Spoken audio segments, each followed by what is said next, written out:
Okay, welcome back,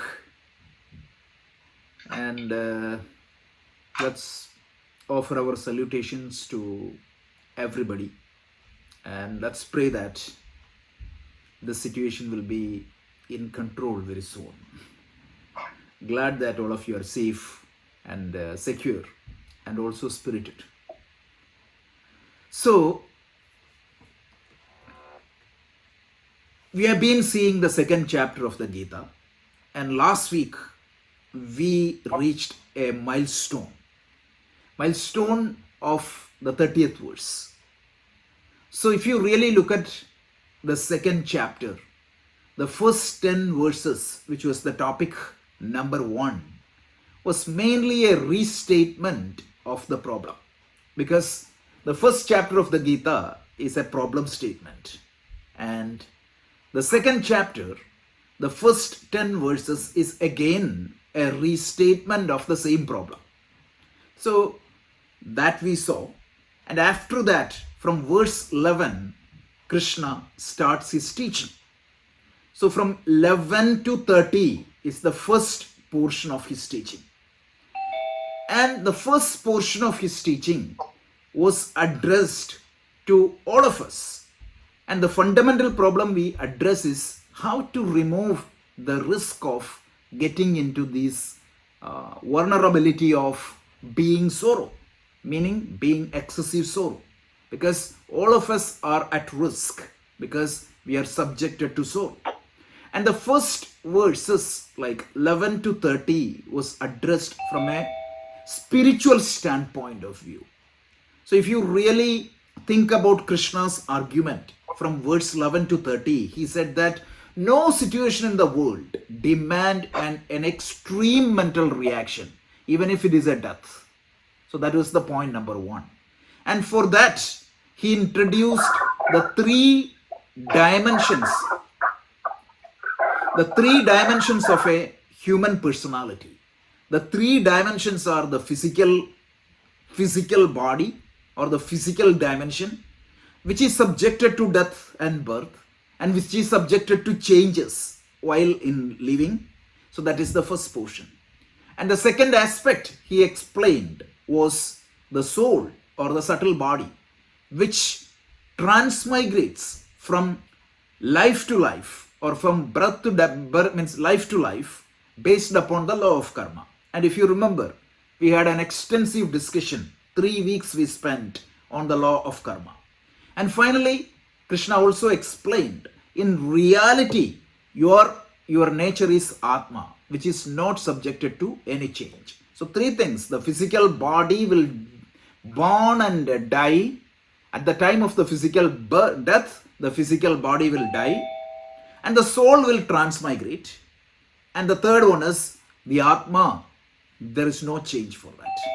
And we saw that death is not our, means it's not an end to our existence. And also we said that the changes to situation and physical body, it is inevitable. So the point he was arguing from a spiritual perspective was, understand these facts, and there is no point in worrying things over which you have no control, and also be assured that you are not coming to an end at the time of the death.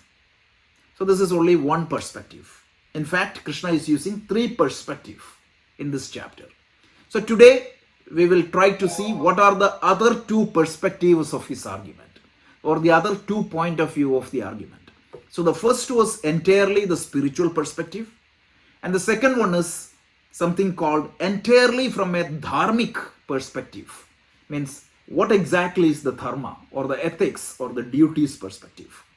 And the third angle, or the third perspective he is going to talk, is laukika, from a worldly perspective. What would be the perceptions of other people? What would be your own perception? What would be the perceptions of the other people? So these are the 3 different angles he is trying to address the problem. And the Atma, or the spiritual perspective, is from the perspective of the absolute reality, or the prad, means the paramarthika satya.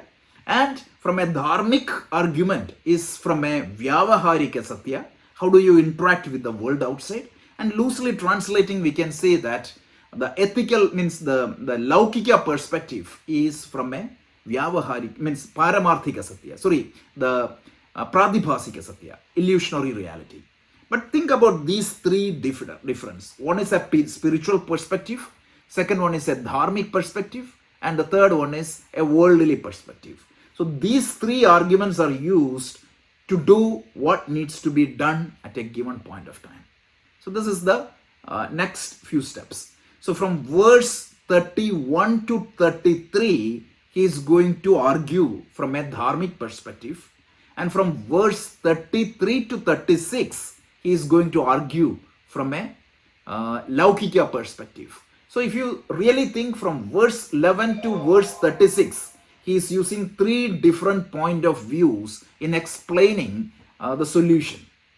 But you can see that 11 to 30, majority of that verses are used from a spiritual angle, but definitely he wants to make sure that he is touching the dharmic angle as well as the Laukika angle. See the sequencing, right? It is very important to understand the sequencing. Any questions? Otherwise we'll jump in.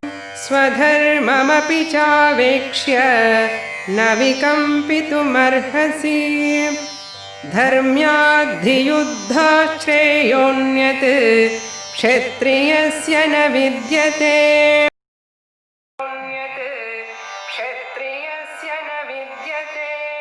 It tells Swadharmam api chavekshya. So apeksha means relative or with reference to, or with reference to the point of view of dharma. And Swadharma means your own dharma. So with reference to your own dharma or your own duty or dharma, we saw what exactly it is. We saw a larger meaning. In this context, what needs to be done by you at a given point of time. That is what is Swadharma. So from a perspective of a Swadharma also, you should not waver. You should not retreat from what you need to do. Because for a warrior, the greatest duty is to fight a battle. This is the simple meaning. So let's understand the detailed meaning of this. So Swadharmam api cha avechya. So from the perspective of dharma, your own dharma, navikampitum arhasi. You should not waver. Because dharmarthi yukta shreyonyat. Nothing better than the battle for a righteous cause is kshatriyasya na vidyate. Know that exist for a warrior. So let's try to understand and try to relate with our daily life. So sentence 1 here is cha means and also from the standpoint of your own dharma. So cha api avechya. Avechya means it is the standpoint or perspective based on your own dharma. So dharma means your own dharma. You should not waver. So that is the first sentence. From your dharma standpoint. Because remember, he concluded the argument of the spiritual standpoint and got into the dharma standpoint. So from the duty perspective, so from what needs to be done at a given point of time perspective, also you should not doubt your means from doing your duties, because there is nothing, right? There is nothing greater than Shreyaha, nothing greater than Anyahi for a Kshatriya than the righteous war. Dharmartha yuddha shreyonyat Kshatriyasya na vidyate. So for a warrior, there is nothing nobler than a dharma. Meaning, there is no greater than dharma in fighting a righteous war. So this can be very superficial. But let's try to understand what is the Swadharma versus the Samanya Dharma. So if you remember one of the special sessions we did on Dharma, we highlighted in that session, the Dharma can be classified into two. One is called Samanya Dharma and the second one is Swadharma or Vishesha Dharma. Samanya Dharma means it is applicable to all the people at all time and at all the places. Any example? You need to eat your food. You need to take care of your child. You need to take care of your spouse. Right? It is applicable to all the people at all time. So there are certain things you have to follow, irrespective of which stage of life you are. Spouse means, of course, it is when you are in that engagement. But it is applicable to all the people. Whether you are a doctor or an engineer or a daily wage employee, it doesn't matter. You have to eat to live, means feed. You have to eat you have to feed your children. You have to take care of your family, and you have to take care of your health. You have to take care of means you have to be socially good. You cannot hurt other people. You cannot hit other people. Follow the law. You have to pay the taxes. This is applicable to all the human beings. That is what is called Samanya Dharma. So then what is Swadharma?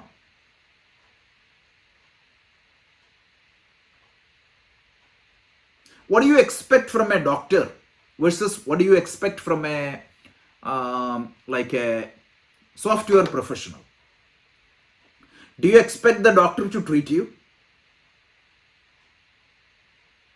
Do you expect a warrior to take care of the laundry for you?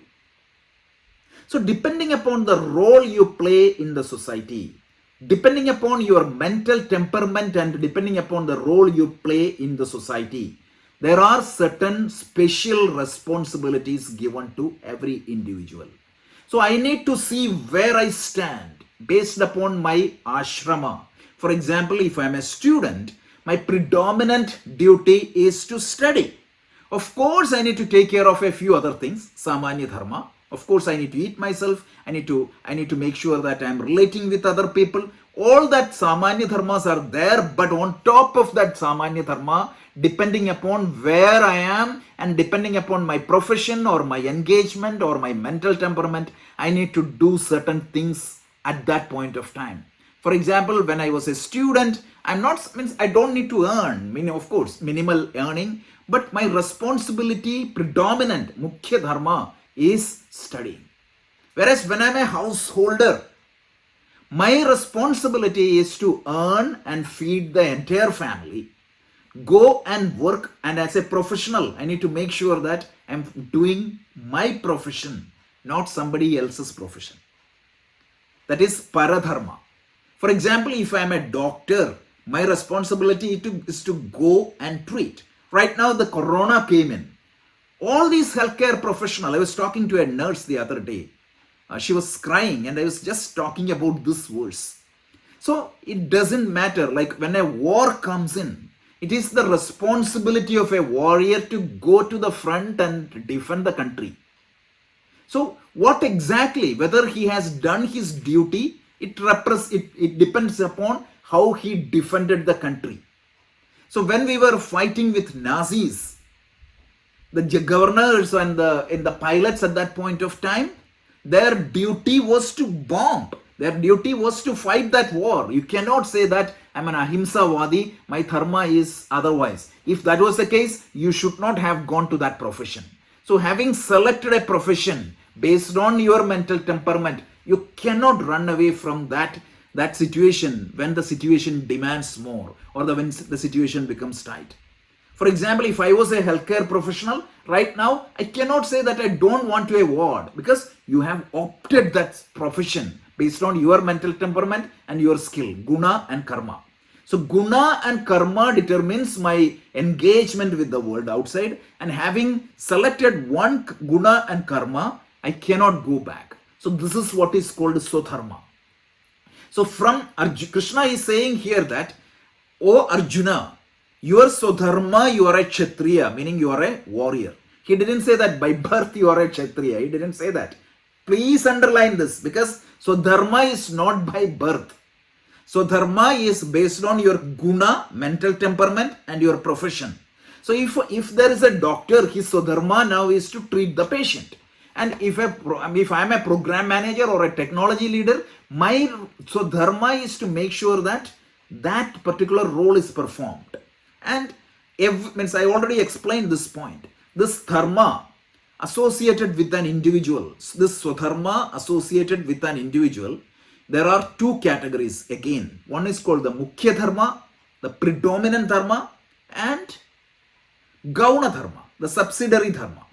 When this Mukhya Dharma and Gauna Dharma aligns, it is okay. I gave this classic, the stock example. The student of a class means the father happened to be the teacher. So there are two dharmas clashing at the same time. One is, as a teacher, inside the class, he has to follow a dharma, the dharma of a teacher. And also he has a dharma of a student. And imagine that student has a lower mark or his performance is low. So means if the teacher dharma comes in, he has to treat all the students equally. But if the father for example, how do I don't need to take care, means when there are a demand for a resource at home, means first I have to take care of my family before I go and do the charity. So there I have to give priority to my own child. But within that class, I cannot. So when there is a Mukhya Dharma and Gauna Dharma collides or contradicts, you have to pick up the Mukhya Dharma. Rama's life was an example for that. So here Krishna tells Arjuna that if you think about from a Swadharma perspective, then also this war is important for you, because at this point of time in the battlefield, your dharma with respect to they are my relatives, means your dharma as a warrior supersedes your Gauna Dharma. So you have to fight this battle, and every individual should be identifying what is his Swadharma at a given point of time. And this is why we study the scriptures. So understand your Swadharma and following your Swadharma is extremely important for anybody in their spiritual and personal growth. So Krishna changes the entire argument from the Atma, Jivatma, soul perspective to the dharmic perspective. You can see that. And you see how the logic of that argument. I talked about Nataraja Guru and Nitya Chaitanya Yati the other day, disciples of Srinarayana Guru. In his commentary on Bhagavad Gita, he highlights this topic a lot, because the definition of goodness with respect to this Aristotelian model or the Western model is much different from that of an India.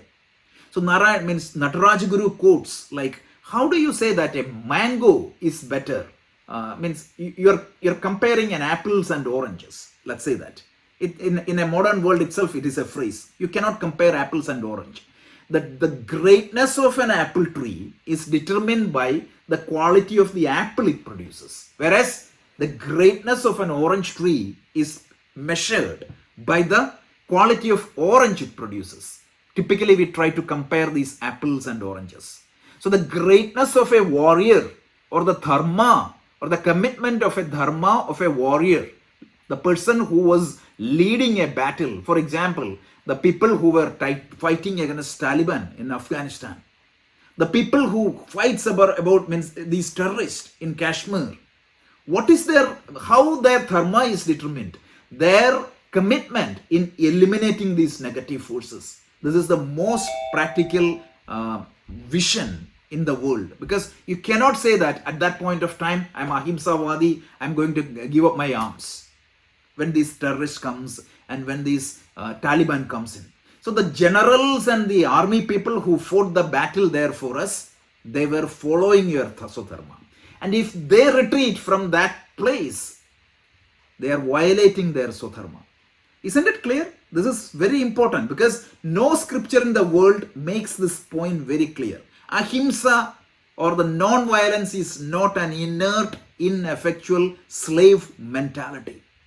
The commitment of the dharma is very important. And this is what Mahatma Gandhi highlighted in his writing, pretty much. And let's wait for the 17th chapter. This topic is elaborately discussed. What exactly meant by this ahimsa? Ahimsa paramo dharma. We say that. And at the very same time, we say that the battle is good. The battle for a soldier, for a dharma yuddha is good. So he said dharmarthi yuddha, means it is not a battle for anything else. If that battle is for the defending the country, and if it is for saving the people, humanity, not for any of my personal personal egocentric desires, that's a great battle. So from that perspective also, understand that this is important to follow your Swadharma. So that's what it is. So as I said, like there are three different point of views. One is this Adhyatmika Drishti or spiritual point of view, which is from verse 11 to 30. Dharmika Drishti, which is a dharmic or ethical point of view, verse 31 to 33. And Laukika Drishti, worldly point of view, which is from verse 34 to 36. And Swadharma, we talked about that. Shifting from the standpoint of Atma, Krishna is talking about Swadharma, and the duty or the dharma of a soldier in a battlefield is to protect dharma, and there is nothing wrong in doing that. And this, as I said, like this dharma is classified as two. One is Samanya Dharma and the one is Vishesha Dharma. Samanya Dharma is okay, irrespective of the varnas or ashramas, you can follow that. Whereas Vishesha Dharma is entirely depending upon your mental temperament and the place. So Mahabharata tells like he who saves, who is a Kshatriya, because it is not somebody by birth. So Mahabharata defines Kshatriya. There is a verse. It tells Chatat yo vai trayati iti tasmat Kshatriya smartaha. The one who protects a person from sufferings or from problems or from being attacked, he is the Kshatriya. So the warriors, the modern police force, the modern army people, the modern defense system is considered as Kshatriya. This is very important. I quoted Mahabharata because this is a lot of people misinterpret these terminologies. So Chatat Trayate iti Kshatriya, one who protects from sufferings or attacks or anything like that. And there is an interesting topic in Mahabharata Shanti Parva. Yudhishthira goes and see Bhishma and asks for some advice. And then Bhishma tells, right, you are a Kshatriya, you are a king, you are a ruler, you need to be strong. The words he used is, Danda eva hi Rajendra, Chatra dharmo na mundade. Danda eva hi Rajendra. You need to rule the country with power. Like wherever you need to be stern and strong, you have to be. Because a country head, when somebody comes and attack, you cannot run away.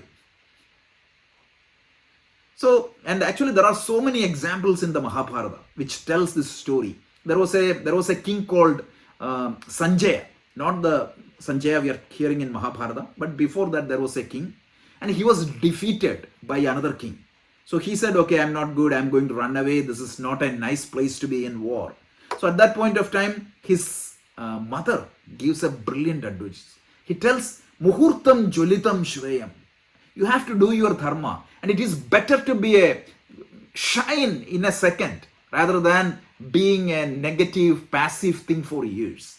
So there are such wonderful verses in Mahabharata which tells you that the importance of following the Swadharma and also what is the responsibility of a king. So this is Swadharma. So then Rajesh, one question. Yeah, please. Just about the Swadharma, just to clarify. Yeah. So when we say Swadharma, it is the right of doing it, the dharma. Like, so the same way the Pandavas are doing, so from the Kaurava side to for Duryodhana also it is their Swadharma, right? So they can also argue whatever they are doing is, No. even those people who does the jihad or something, whatever it is, No. like, you know. Yeah, that is so the can we say not at all, right? So that's a good question, because Kauravas can say that, or those who do all these jihad type of terrorism, they can say that this is my dharma. But that is not contradicting to the definition of dharma. So when you say Kaurava, right?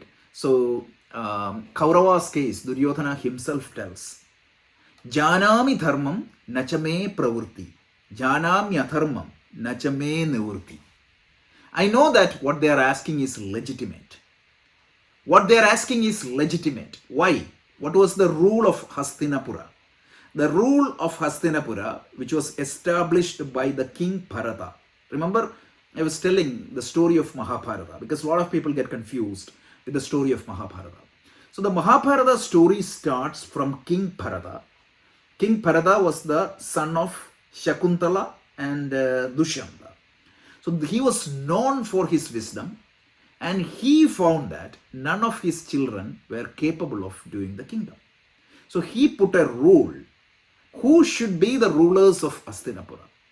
The one who is eligible, physically, mentally, emotionally, dharmically eligible people should be coming to the throne of the country. So what he did was, he never made any of his children as the successors. He adopted somebody from the street and made him as the king. So that was the dharma established for that country. If you haven't seen that, go and watch the first episode of B.R. Chopra's Mahabharata. This is the thing. First episode, very first episode. Raj Babar was acting as Bharata. So this conversation is also, I just happened to see that. I never knew that it was there. But the other day I just watched it and I saw that, oh, this is beautiful. This is how they introduced it. So then when it came, like Dhritarashtra and Pandus were the king. And Dhritarashtra was ineligible because the king, if there are two people, physical fitness was the one criteria. And Dhritarashtra was not eligible as a king. So naturally what happened? Pandu was given as the king. And then Pandu passed away. Dhritarashtra was only a caretaker for some time. And Duryodhana was claiming the throne just because of that. And that was not correct. Everybody said that.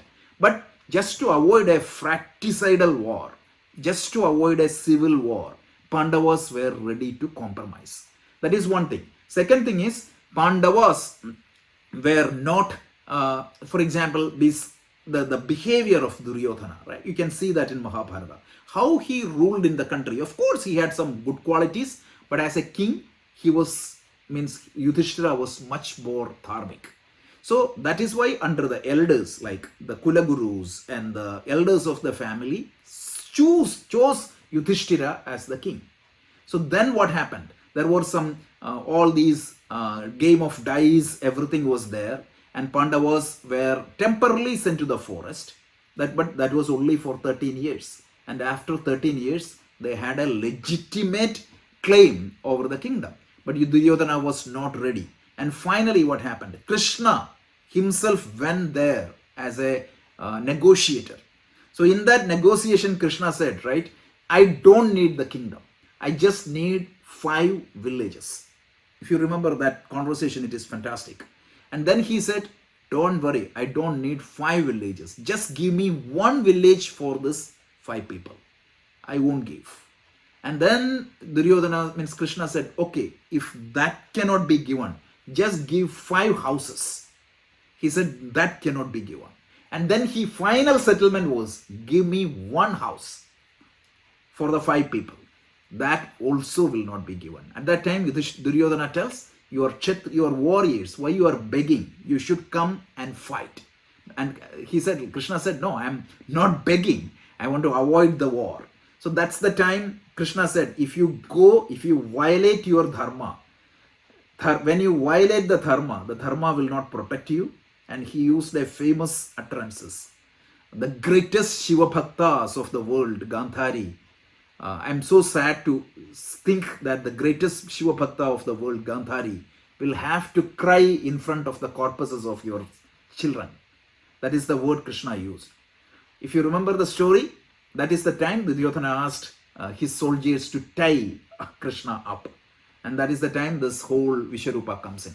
So the cause for that battle for Duryodhana, that was not dharmic. The cause for this jihadi battle, right? Where in the Quran, which said to kill the other people. I was studying Quran very recently, that last 1 month. It's such a wonderful scripture. It talks about all the greatness that every other scripture talks about. And people misinterpret it. So they are not following the dharma. Because even in that book, it is said that you cannot kill another person. So when you destroy the World Trade Center, when you destroy some places, how many innocent people are being killed? So their war is not dharmic and they are not following Swadharma. Whereas the people who defends the dharma, they are not trying to gain any adharmic cause. The cause for which that battle is happening is to defend the country.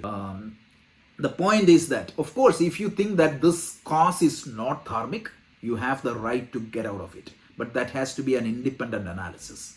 And later in the Gita, Krishna tells that yogaha karmasu kaushalam.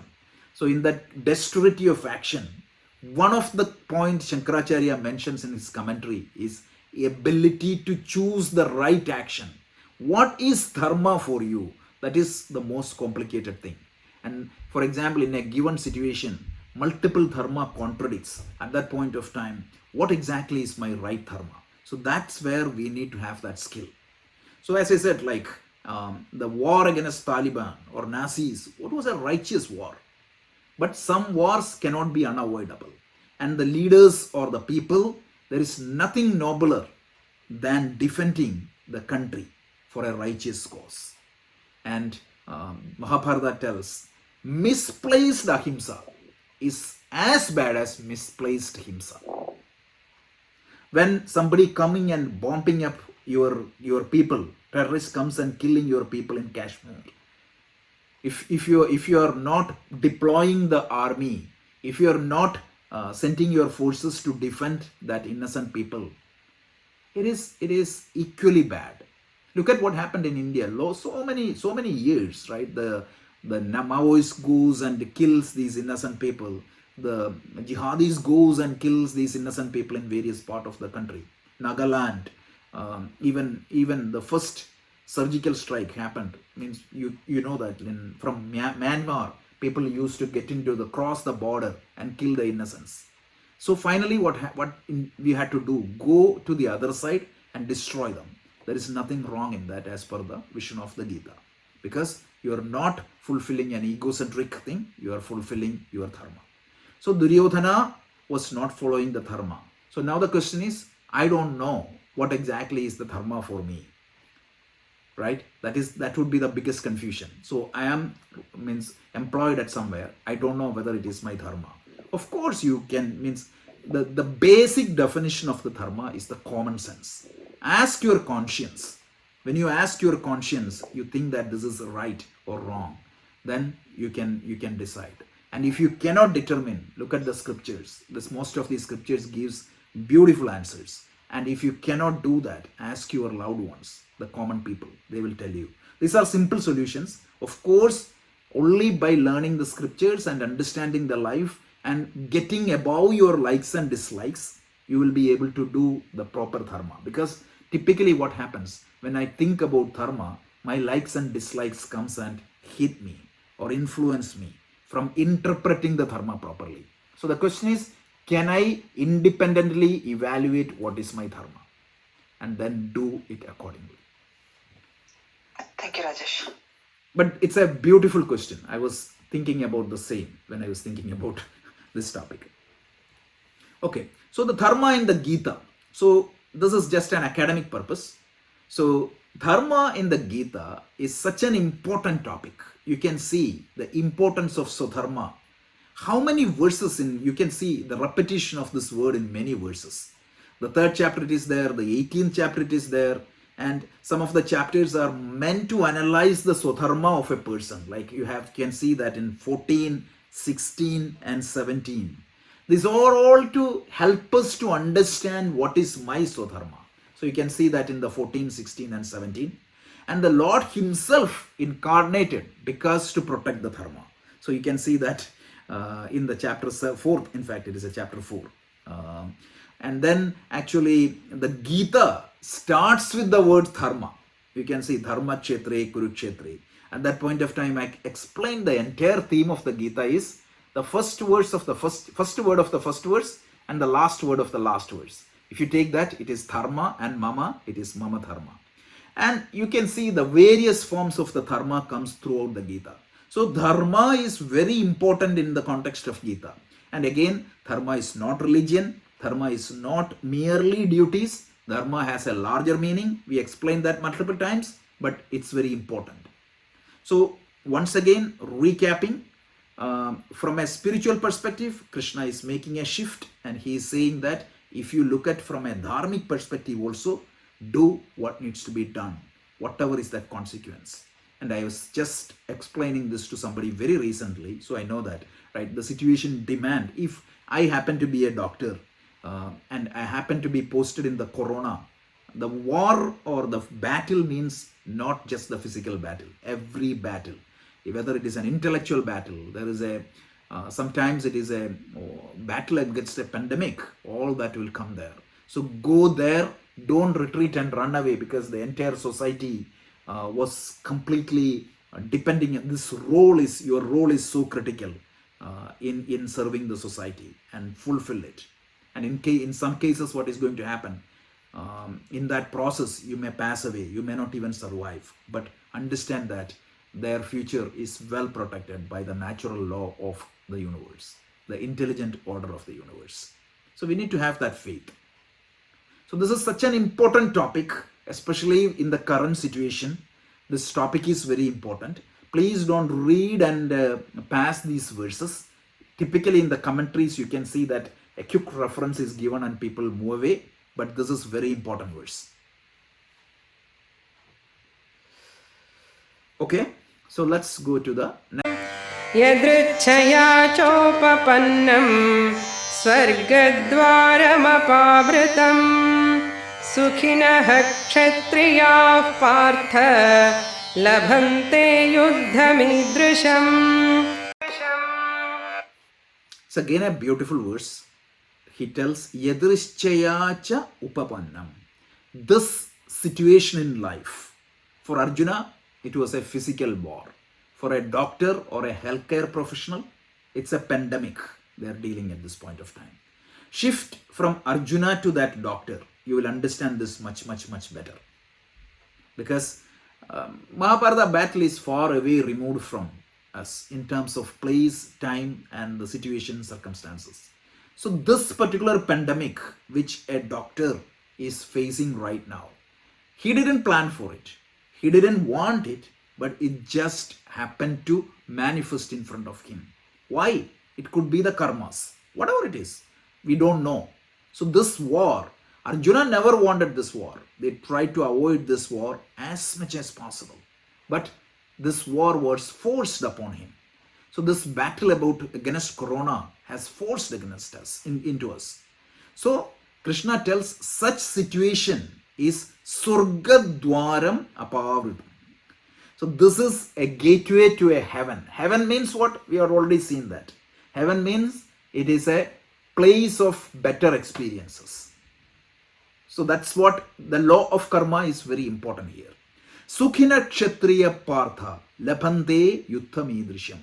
So Krishna is telling that those people who happen to get an opportunity to face such difficult situation for the cause of dharma, they are lucky people, because a better experience is waiting for them. So this can be misinterpreted also, right? So the point is, if you are doing something for protecting dharma, what is going to happen? Remember, when we discussed the law of karma, we discussed there are two possible results of karma. One is called the immediate and visible results. We called it as drishtaphala, if you remember. And then the second category of result is called adrishtaphala, or invisible results. So the visible results of this karmic battle, whether it is a battle against corona or whether it is a battle against the terrorist, there can be two drishtaphalas. The battle against corona, the drishtaphala means if I am a doctor, I can be saving a lot of people. That is the positive side. And there is always a negative side also to that, right? I myself may get corona and I may pass away. So that is another thing. Or a battle, like if I'm a soldier in a battlefield, one drishtaphala could be what? I could save the country. I could save the people. I could save these innocent people from these terrorists. That is one drishtaphala, if I am lucky. And sometimes what is going to happen? I may give up my life in that battle. So these are the possibilities. So depending upon my prarabdha, I may encounter something. It is outside of my hand. But if I face that situation, remember, the law of karma demanded two things. One is a prarabdha, which forces a situation in front of me. And the second thing is what? Prayatna, my self-effort. So if I had faced that situation bravely, if I'm a doctor, instead of running away and resigning the job and moving to other place, I heard a lot of doctors doing that. Especially in India, I heard a few pathetic stories. So remember, a doctor in India, not like the doctors here at least. Here at least they pay. In India, like if you go to a government medical college, who is paying for their fee? Poor taxpayers. So because of that tour, all their perks, benefit and this higher salary, everything is paid by the poor people's perk. And when the situation comes to serve them, if I run away from that, it is not good. That is violating the dharma. But Krishna is saying that if you go and face that situation bravely, and if you are committed to dharma, what is going to happen? You may get the result you are expecting here. You may not get the results you are expecting here. But one thing is guaranteed. Your adrishtam, the karmas that goes to your karmic pool, they will be definitely positive, 100%. And that will give you a better life experience, heavenly experience. In our Puranas, in our literature, they used to call a particular type of heaven. It is called Veera Swarga. You might have heard of that. A lot of people might have heard of that. Veera Swarga means a heaven, or a heaven means it is a better life experience in the future in the form of adrishta. And that is guaranteed by the commitment of dharma. So that is what Krishna tells here. So please don't think that by doing this you will go to a permanent place called heaven and you will be there. Not at all. And fairy means, this is how you can see this Islamic literature got misinterpreted and all these jihadis are fighting for that. It's a pure misinterpretation. No scripture, whether it is Bible, Quran or Geeta, is advocating that. We are saying that your commitment to dharma, what you do is very important. Dharma is very important. So when you do that dharma, your adrishtam is guaranteed. And what is the greatest dharma? Like you cannot kill innocent people. That is really, really important. So this is very important. So be committed to dharma. In that commitment, in that effort, you may lose the life, but still be committed to dharma, because you may not get the drishta phala, but the God's accounting will never go away. God means the universal intelligence, the universal intelligent order of the universe. It will record everything. Not like there is no computer failure, nothing. Like it will be perfect. So let's go and see. It tells, O son of Pritha. Pritha means Kunti, or the larger meaning is the son of earth. So it is addressed to all of us. Only lucky people, Sukhinaha Kshatriya, only lucky warriors get Lapante, get this opportunity, Idrishyam, this kind of opportunity, Yutham, war, which comes Upapannam as a byproduct or by chance, Yadrishchaya, just happened to put in front of you. Look at this corona. All these doctors, they were not even thinking about this, but they just had to face that situation. It might be the collective karma of the universe. We have to do that, but go and commit to that. Very powerful, and contemplate means when you study Geeta, right? We always say there is a listening and there is followed by a contemplation and followed by an internalization. The contemplation is very important. And when I studied Geeta first time, these verses never struck me. But when I was contemplating upon this very recently, it's equally important. These dharmic views are equally important as that of the spiritual views. So please understand dharma in its proper context. So this is the open door to heaven. Like when you perform dharma in a situation, better life experiences is waiting for you. And when you protect dharma, the dharma will protect you. There is a famous verse in Mahabharata. Vyasa tells, Dharmo rakshati rakshitaha. The one who protect dharma, the dharma will protect them. Even though the drishta phala, meaning in Tirukural, you say, right, in Tamil, dharmam talai kakam. If you protect your dharma, It will save your head. Meaning it will protect you. That's what it means. Even though the drishta phala may not be good, may not be conducive, guaranteed adrishta phala is going to come. According to Dharma Shastra, when a person sacrifices his life for the sake of dharma, a better life experience is guaranteed for him, and that is known as Veera Surga. So these are some of the side notes. Any questions on that? Okay, so we'll see one more verse. One more verse will cover the dharmic angle. अथ चेत्त्वमिमं धर्म्यं सङ्ग्रामं न करिष्यसि ततः स्वधर्मं कीर्तिं च हित्वा पापमवाप्स्यसि. So now he tells the Vidhi and Nisheta, right? If you follow this, this is what you are going to get. If you don't follow this, what is going to happen? Both snapshots are presented. So if you refuse to engage in this situation, like imagine if I'm a qualified doctor, I'm working in a healthcare system, in a hospital, but because of Corona, what I did? I resigned, or I ran away. I heard a sub-collector in Kerala, he submitted a fake medical certificate and ran away because he didn't want to go and face the people. That's a classic example. Such scenario Krishna is pointing out. So if you don't engage in facing that situation which is forced upon you, and you have your Swadharma used to engage in that situation, and you're running away, what is going to happen?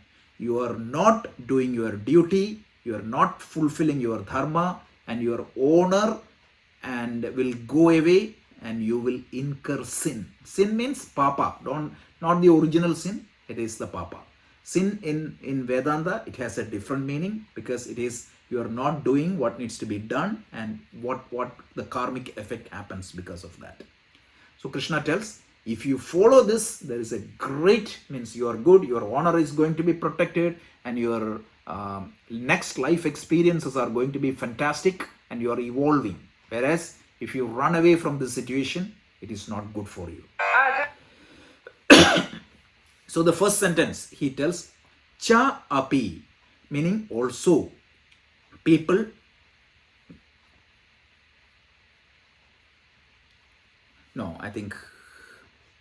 I'm sorry, actually it is not the correct verse, so let's go back. It tells if you atha chetvam imam dharmyam sangramam na karishyasi. In case if you retreat and if you don't do your dharma and retreat from dharma, what is going to happen? Tata swadharmam kirtim cha hitva papam avapsasi. You are deviating from your swadharma, and your honor will go, and you will incur sin. That's what it is. So, commission to dharma is a requirement, and omission to dharma is a mistake. So, there are two types of errors. One is errors of commission, and the second one is errors of omission. So, Krishna tells Arjuna that it is equally mistake in omitting the dharma. So, as a result, one will lose the name and fame and also incur sin. So in sin in Vedanta, as I said, it is a mistake of the mind. It acts contrary to its true nature. That's what it is. And there are two types of karma. It is called vihitam and avihitam. One is commission and the other one is omission. So for example, if I don't pay the tax, I'm not doing any mistake. You can say that I didn't do anything, but not doing that itself is a mistake. So that is what is vihitam, avihitam. A lot of you might be praying to God every day when you go to bed. There is a famous prayer. Anybody remember? Karacharana kritam va, kayacham karmacham va. Karacharana kritam va, kayacham karmacham va. Radham. Next line. Vihitam avihitam va. Vihitam avihitam va. That's exactly what it is. Sarvame takshamasva jay jay karunapte Shri Mahadeva Shambhu. Vihitam and avihitam. Two types of mistake. So hither, avihitam. If not doing something is also equally mistake. So being a soldier or being a healthcare professional supposed to fight the pandemic, running away is also a mistake. So I think it's 5 minutes. Let's stop here. We covered 3 verses, and as I said, like today the topic was mainly a deviation from what we have seen. Earlier we saw the argument of Krishna from a spiritual standpoint, and please keep in mind the 3 dimensions of a jiva. The 3 dimensions of a jiva, which is Atma, soul, and the body, and what happens to each of these dimensions at the time of the so-called death is very important. So we saw that, and understand the law of karma, which is the most confusing thing in our scriptures. People used to misinterpret like anything, so we covered that. And having said that, given that argument, Krishna come back and talk about the second point of view or second basis of argument. The second point of view is a dharmic point of view. So dharma means Swadharma is very important. Think about that. Just think Nataraja Guru's explanation, the greatest disciple of Sri Narayana Guru of Kerala, known for his brilliance, is I am every day I talk and read his book. I'm becoming a big fan of him. Nataraja Guru's interpretation of Swadharma was the best I have ever seen, and his quotation was, the dharma of a mango tree is determined by the quality of the mango it produces, and the dharma of an orange tree is determined by the quality of orange it produces. Right? So the dharma of a soldier is measured by how he defended the country, how he performed the duty. So that's very important. What we try to do, we say that this fellow, a sannyasi who is giving the lecture, this was his argument. The sannyasi who gives a third-rate lecture, public will consider him as more dharmic than a soldier who go and defending the country. That's not the case. That's why he used this example. It's brilliant. Just brilliant. This is what Gita tells. So we saw that, and we saw 2 types of mistakes can happen in the field. Dharma, we saw there is a Samanya Dharma and there is a Swadharma. It is because of that Swadharma of mango tree, it produces a mango. Whereas it draws the food, it gives the shelter and shelter meaning to every human being. All that is Samanya Dharma. Every tree does that. Whereas it produces mango, that it's Swadharma. So if you take you and me, we do have a Swadharma. Look and understand what exactly is the uniqueness. What exactly is the role I need to play, right? It varies from time to time. For example, means right now, if you have a child, your duty is to educate that child. But when you retire, your duty is slightly different. So the Swadharma will vary depending upon the Varna and Ashrama. Varna is not a caste by any means. That is why I was quoting the definition of Kshatriya from the Mahabharata itself. So, Chet means depending upon your Varna and Ashrama, like Brahmachari, Grihastha, Vanaprastha, Sannyasa, your Swadharma will vary.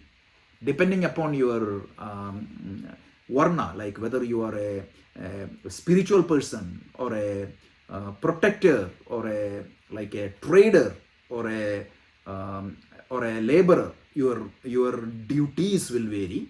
So the Swadharma, it is not by any means, it is not an enforcement of caste, but this is brilliantly explained by the one who fought against the whole caste system, which is Narayana Guru and Nataraja Guru. So the Nataraja Guru's explanation was such a brilliant thing. As I said, like a sannyasi giving a third-rate service, he is much, means a soldier who is fighting the battle and dying in the battle is much better than this. And the way he quoted is, the Swadharma of an apple tree is determined by the quality of apple it produces, not by determining the quality of the mango it produces. So this is very important. Keep this in mind. This will help you a lot. This one topic we discussed.